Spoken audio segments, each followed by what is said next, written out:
Standing by.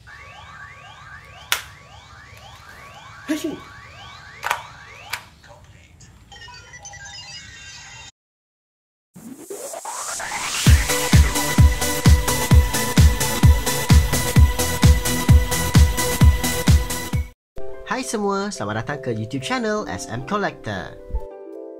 Untuk ruangan show off koleksi pada kali ini, kita akan bersama saudara Alif, seorang peminat setia Kamen Rider Faiz. Saudara Alif sudah mula meminati siri Faiz ini sejak tahun 2003 lagi. Tambah beliau, dia meminati siri Kamen Rider Faiz ini kerana konsep yang digunakan itu sangat unik. Bayangkan Kamen Rider yang henshin guna handphone.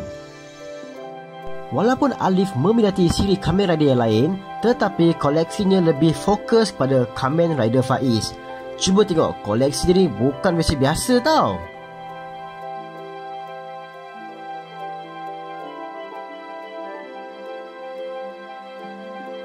Disebabkan terlalu meminati Kamen Rider Faiz, sampai perkahwin pun dia bawa sekali Kamen Rider Faiz ni. Beliau telah mengenakan cosplay Kamen Rider Faiz pada majlis perkahwinannya pada awal bulan Mac yang lalu. Yang menariknya, si isteri Nur Afizah Muhammad turut memberi sokongan kepada suaminya untuk mengenakan kostum Kamen Rider Faiz ketika majlis perkahwinan mereka berdua.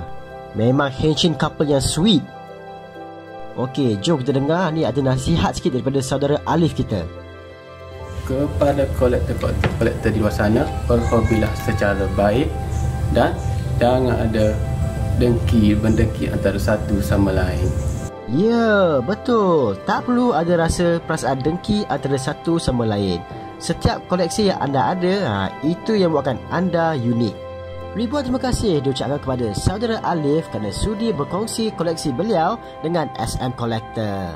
Jadi kepada kolektor-kolektor di luar sana yang nak kongsi anda punya koleksi, bolehlah letak info anda di ruangan komen di bawah.